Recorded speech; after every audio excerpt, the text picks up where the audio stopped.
Ito ang GMA Regional TV News. Mainit na balita mula sa Luzon, hatid ng GMA Regional TV. Isang suspect ang napatay sa engkwentro sa Bungabon, Nueva Ecija. Chris, anong krimen ang sangkot nga ba itong napatay na suspect? Connie, isa siya sa dalawang suspect sa pang-hold up sa bayan ng Gabaldon. Namatahan sa police checkpoint ang dalawang hold-upper na nakasakay sa motorsiklo. Mabilis daw silang tumakas nang mapansin ang mga otoridad. Habang hinahabol ang mga pulis, nagpaputok daw ng baril ang mga sospek. Isang pulis ang tinamaan sa hita. Gumanti naman ng pamamaril ang mga pulis na ikinasawi ng isang sospek. Naaresto ang kasama niya na walang pahayag. Na-recover ang baril na ginamit ng mga sospek, pati na ang ilang gamit na hinihinalang ninakaw nila. Tinutugis ang isa pa na posibleng kasabwat daw nila at tumangay daw sa perang na-hold up nila. Sa Malolos naman sa Bulacan, isang sawa ang nahuli matapos na pumasok sa bahay ng sa isang barangay sa Atlag. Kwento ng pamilyang nakakita sa sawa, natutulog sila nang makarinig ng ingay. Pagbukas ng ilaw, nakita ang sawa na nakasiksik sa gilid ng isang kabinet.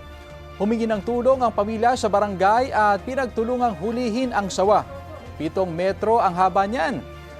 Na-turn over na yan sa Department of Environment and Natural Resources. Wala namang naiulat na nasaktan.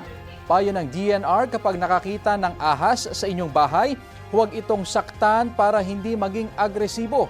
Manatiling kalmado at gawa ng exit point ang ahas. Kung hirap na palabasin ang ahas, tumawag na ng eksperto. Ito ang GMA Regional TV News. May init na balita sa Visayas at Mindanao, hatid ng GMA Regional TV. Patay ng makuryente ang isang lalaki sa Bacolod City. Cecil, paano yan nangyari? Rafi, magkakabit sana ng insulator ang lalaki at kanyang kasama sa bubong ng isang bahay sa Barangay Vista Alegre. Kwento ng kasama ng nasawi, hinangin ang hawak na insulator ng lalaki at dumikit yon sa main line ng kuryente. Dead on arrival sa ospital ang lalaki habang nagtamo ng paso sa kamay ang kanyang kasama. Ayon sa pulisya, walang suot na protective gear ang dalawa. Wala pang pahayag ang kaanak ng nasawi. Patay sa pamamaril ang isang magsasaka sa Binalbagan, Negros Occidental. Ayon sa pulisya, nangyari ang pamamaril habang nagkakarga ng 6 tubo ang biktima. Tinamaan din at nagtamo ng sugat ang isa niyang tauhan. Inako ng isang grupong iniugnay sa New People's Army ang pag-atake. Anila, intelligence, operative o asset ng militar ang pinaslang nilang magsasaka. Nananawagan ang Binalbagan Pulis sa publiko na makipagtulungan para matukoy ang mga namaril. Patay ang isang motorcycle rider matapos na bumangga sa isang bus sa Bawang La Union. Base sa investigasyon ng pulisya, nag-overtake ang biktima sa isang sasakyan sa bahagi ng Barangay Putot. Saktong may paparating na bus at bumangga siya sa gilid nito.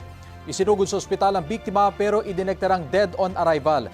Hindi na nagsampa ng reklamo ang kaanak ng biktima matapos mangako ang pamunuan ng bus na magbibigay ng tulong pinansyal. Walang pahayag ang kumpanya ng bus.